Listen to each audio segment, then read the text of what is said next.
Hello everyone, I welcome you to online education track. This is the continuation of the NCERT class 6. That's the chapter number 3. अभी हम लोग NCERT cover कर रहे थे polity class की, जो ये चैप्टर नंबर 3 है। ऑलरेडी हम लोग चैप्टर नंबर 1 और 2 कवर कर चुके हैं। अगर आपने ये वीडियो नहीं देखी है तो आप प्लेलिस्ट में जाके पुराने वीडियोस को भी देख सकते हैं। आज का टॉपिक है chapter number 3 and the topic is what is government. Government होती क्या है?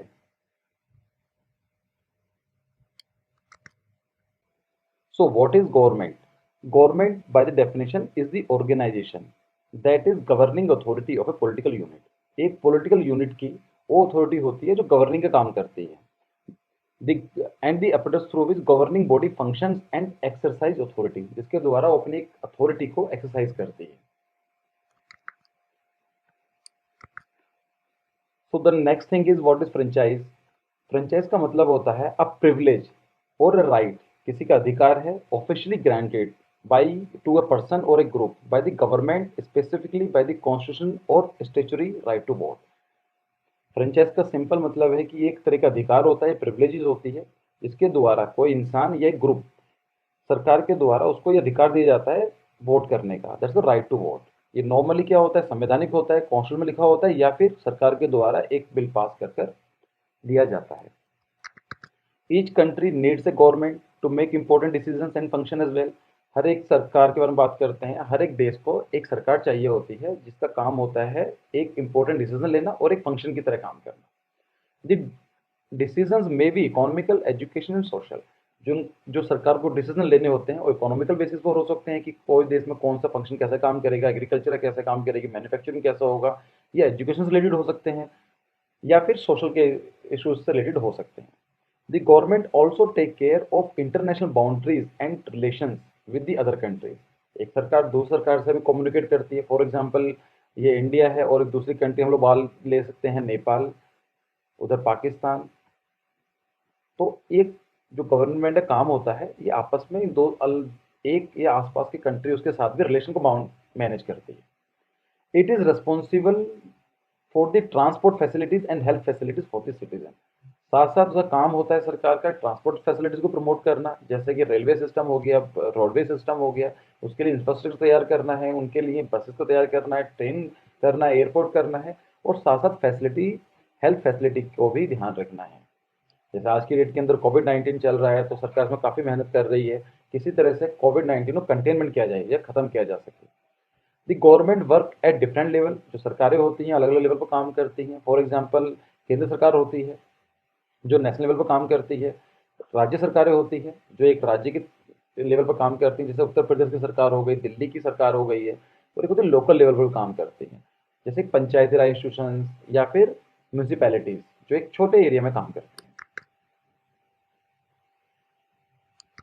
देर are some type the government like the democratic, monarch, etc. अब सरकारें अलग अलग तरह की हो सकती हैं। एक हो सकती है डेमोक्रेटिक, जैसे हमारे इंडिया में देखी गई है, यूएसए में देखी जाती है, ब्रिटेन में देखी जाती है, जहाँ पर हम लोग अपने ही प्रतिनिधि को चूज करते हैं और वो हमारे बिहाफ पर रूल्स बनाते हैं, हम गवर्न करते हैं सरकार को। दूसरा होता है मोनार्की। मोनार्की का सिंपल मतलब है जैसे राजा महाराजा होते हैं, जैसे भूटान में देखने को मिलता था, या फिर जितने मिडिल ईस्ट कंट्रीज हैं, इराक, ईरान, कहीं ना कहीं पर मोनार्की का सिंपल मतलब है कि एक यहाँ पर राजा होता है और उसी की लीनिएज, मतलब उसी के परिवार में से इस राजा के खत्म होने के बाद या उनके रिटायर होने के बाद दूसरा राजा उन्हीं के परिवार में से सिलेक्ट किया जाता है। इंडिया के अंदर डेमोक्रेटिक फॉर्म है। In a democracy like India, as we know, the people elect the government themselves by voting in the election. हम लोग क्या करते हैं, इलेक्शन के द्वारा अपनी सरकार को गठित करते हैं। In a monarchy the king or queen has the power to make decision and no one from citizen can object to them। Monarchy में क्या होता है कि राजा या रानी होती है, वो अपने हिसाब से डिसीजन लेते हैं और मोस्टली सिटीजन का कोई भी रोल नहीं होता है, उनको मना नहीं कर सकती है। Nowadays democratic government are better known as representative democracy. यहाँ पर इंपॉर्टेंट चीजें हैं, ये क्वेश्चन पूछा जा सकता है कि रिप्रेजेंटेटिव डेमोक्रेसी का मतलब क्या होता है। तो उसका सिंपल मतलब है रिप्रेजेंटेटिव, जैसे हम लोग हैं, हम लोग वोट करते हैं, हम डायरेक्टली अपने आप पर रूल नहीं करते हैं। हम इलेक्शन देने के लिए इलेक्शन के में पार्टिसिपेट करने के लिए पोलिंग बूथ पे जाते हैं और अपनी पसंद के कैंडिडेट को चूज करते हैं। ठीक है, तो हमारे रिप्रेजेंटेटिव के द्वारा हम लोग अपनी डेमोक्रेसी को गवर्न करते हैं, तो इसलिए इसको बोला जाता है representative democracy. People do not participate directly, हम लोग डायरेक्टली पार्टिसिपेट नहीं करते हैं। They choose their representative during elections and these representatives come together for the decision making process। जैसे एक हम एग्जांपल लेते हैं दिल्ली का, दिल्ली के अंदर 70 सीट्स स्टेट लेवल पर हैं और केंद्र सरकार के हिसाब say that is a Lok Sabha 7 सीटें हैं।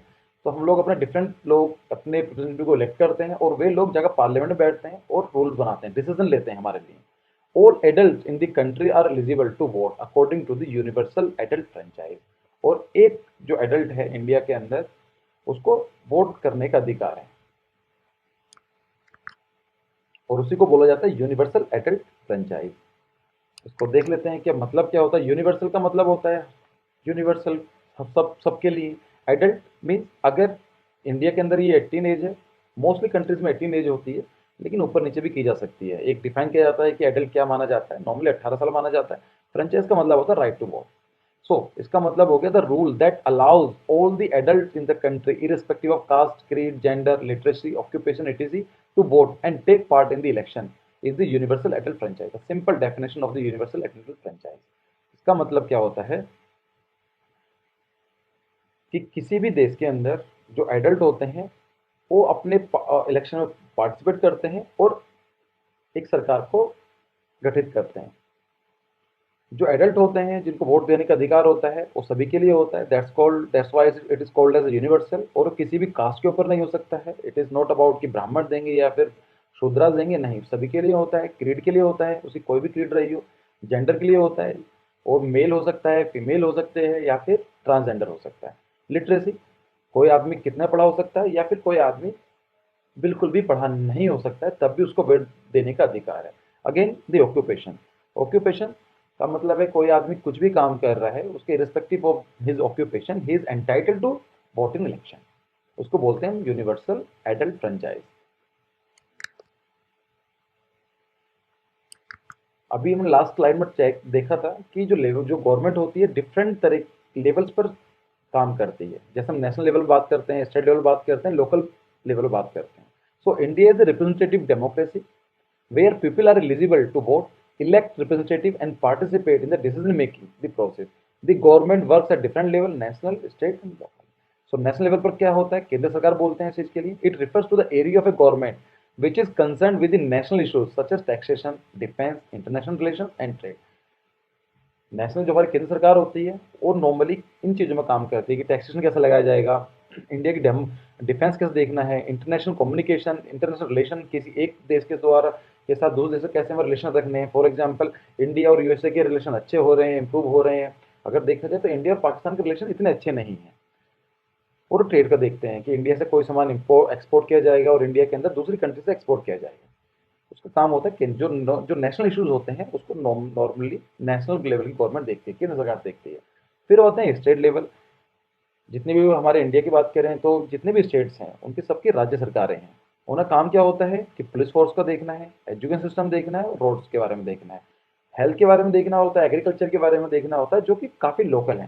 सिंपल सा एक लॉजिक है कि agriculture there are so many different states जहाँ पर एग्रीकल्चर अलग अलग से प्रैक्टिस किया जाता है। राजस्थान के अंदर एग्रीकल्चर इतना अच्छा नहीं हो सकता है क्योंकि वहाँ पर इतनी अच्छी रेनफॉल नहीं होती है, लेकिन पंजाब के अंदर एग्रीकल्चर होता है। तो these are the local issues. तो इनको एक नेशनल लेवल की तरह से नहीं ट्रीट किया जा सकता, तो इसके लिए स्टेट लेवल को पावर दी गई है कि वो पुलिस फोर्स देख सकते हैं कि पुलिस के लॉ एंड ऑर्डर कैसा मैनेज किया जा रहा है, लैंड को कैसे डिस्ट्रीब्यूट किया जा रहा है, एग्रीकल्चर कैसा है, हेल्थ के बारे में बात की जा रही है। So this kind of subjects came only on the state level. फिर आता है local level. The local government और नोन एज द पंचायत, जिनको पंचायत बोलते हैं एक रूरल एरिया में, गांव के एरिया में, और एक म्यूनसिपल कॉर्पोरेशन म्यूनसिपैलिटीज या नगर पंचायत बोला जाता है अर्बन एरिया में, जैसे कि दिल्ली हो गया है या मेन सिटीज में हो गया, दिल्ली, बेंगलुरु, चेन्नई, मुंबई या फिर किसी भी स्टेट के अंदर बड़े बड़े सिटीज़ के अंदर म्यूनसिपैलिटीज़ होती हैं और गांव के अंदर होती है पंचायत। यहाँ पर एक अच्छा डायग्राम दिया गया है, जैसे यूनियन गवर्नमेंट होती है, फिर स्टेट गवर्नमेंट आती है, फिर लोकल गवर्नमेंट आती है। तो लोकल गवर्नमेंट को डिवाइड किया जा सकता है पंचायत में और नगर पालिका में। तो ये क्या होती है, पंचायत ये रूरल एरिया में होती है और जो नगर पालिका होती हैं ये होती हैं सिटी लेवल या टाउन लेवल, अर्बन एरिया। फिर in this NCERT in this chapter it is talking about the law and the government, कि लॉ का मतलब क्या होता है और गौर सरकार कैसे काम करती है। So the rule of conduct, क्या मतलब हो, क्या होता है लॉ का। The rule of conduct stabilize and enforce by the authority, कि एक तरह के रूल्स होते हैं जो किसी भी कार्य को कार्य करने के बारे में बताते हैं, और जो नॉर्मल स्टेबलाइज किए जाते हैं या फिर अथॉरिटी के द्वारा इसको पावर दी जाती है, लेजिस्लेशन के द्वारा दी जा सकती है, और एक कस्टम दिया जा सकता है और कम्युनिटी, स्टेट और nation is called as law. It is both the responsibility of the government and citizen to uphold the integrity of the law. और जो लॉ बनाए जाते हैं उसके लिए दोनों की जिम्मेदारी होती है, सरकार की भी और एक आम जनता की भी। हमारी भी जिम्मेदारी होती है कि उन लोगों के बारे में उनकी रेस्पेक्ट करें और उनको सही से पालन करें, उनको फॉलो करें।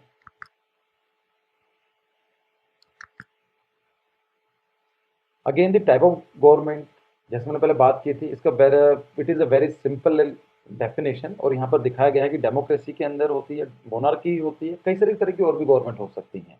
अब इसमें जब बात नहीं की गई है, जैसे मेरिटोक्रेसी हो सकती है, इसके अंदर एनसीईआरटी बात नहीं की है, लेकिन मेरिटोक्रेसी हो सकती है। इसमें क्या होता है कि इसके अंदर वही लोग रूल करते हैं जो अच्छे होते हैं, मेरिट होता है जिसके अंदर, इसमें स्किल्स होते हैं, जो डिसीजन लेने की पावर रखते हैं, जिनको लिए माना जाता है कि ये लोग ज़्यादा अच्छे हैं, मेरिट के हिसाब से दिया जाता है। ठीक है।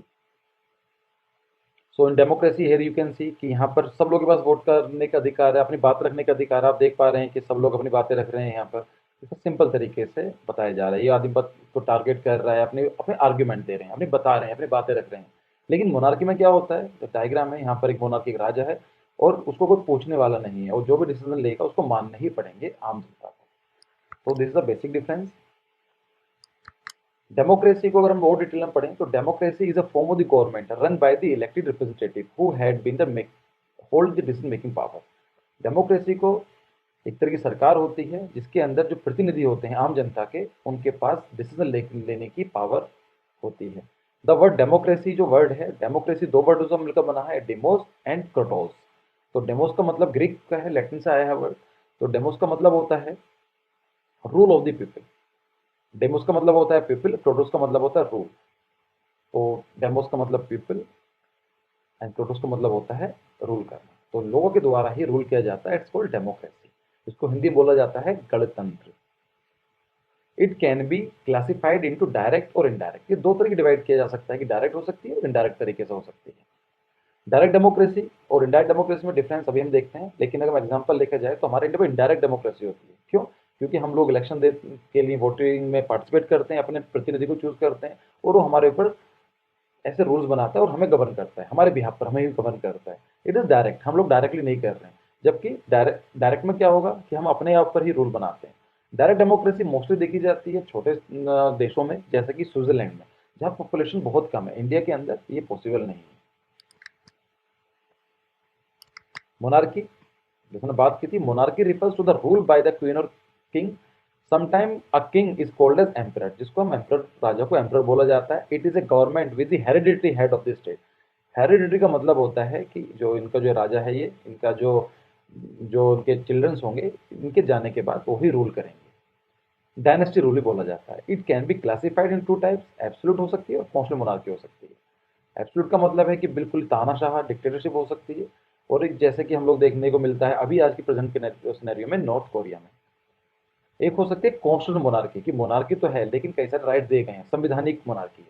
यहाँ पर देखने को मिलता है हमें ग्रेट ब्रिटेन में, दैट इज इन लंदन। जो यूनाइटेड किंगडम की कैपिटल है लंदन है। फिर एक आता है कि women suffrage. It is a movement started in early 20th century. तो ये 19 से 1910 1920 के आसपास स्टार्ट हुआ था।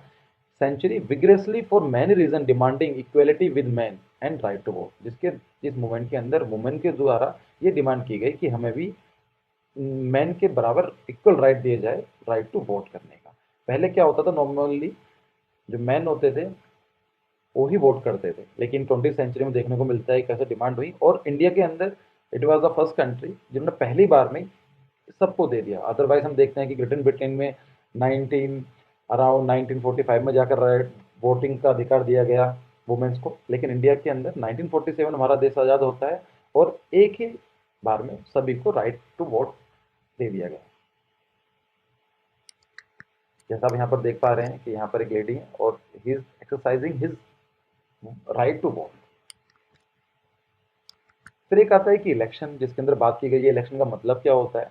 The process in which citizens of a democratic country cast their vote. ये एक तरह का प्रोसेस होता है जिसके द्वारा जो सिटीजन होते हैं, जो नागरिक होते हैं, अपना वोट करने का जो अधिकार है उसको यूज करते हैं। For the leaders of their choice is called election.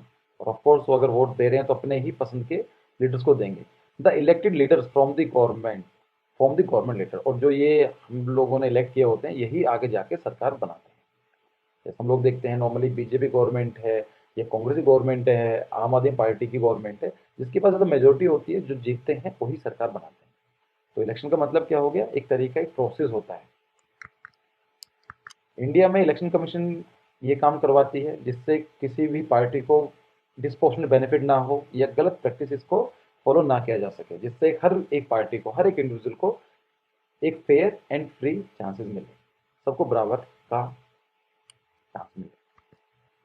So this is the end of the video, and this was we have completed chapter number 3। उसके बाद हम लोग चैप्टर नंबर 4 को कवर करेंगे, ऐसे ही कंटिन्यू करेंगे। उसके बाद हम 6th क्लास के एनसीईआरटी के बाद 7th क्लास पे मूव ऑन कर जाएंगे। So if you like this video, please hit the like button and please share with your other friends and comment, and don't forget to subscribe our YouTube channel to get the more information like this. This is me, and thanks for watching.